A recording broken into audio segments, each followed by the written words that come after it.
Հայվանայի հեքիաթը սկսվեց Թեհրանում, տանջերում սեղանի շուր սիրով ու լույսով լցված, համերուն ու հուշերը միահյուսված այնտեղ, ժամանակի մեջ դարձան երկու պատմված։ Եվ հիմա հեռվում արևոտ Կալիֆորնիայում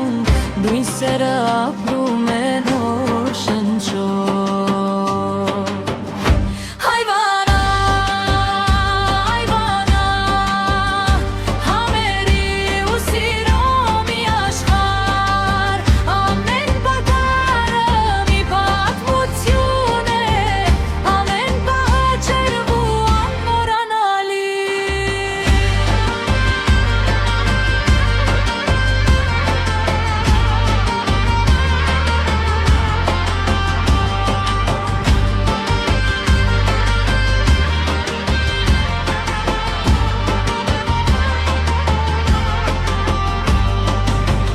Ամենուտես խնամքով ստեղծված, զավթրանի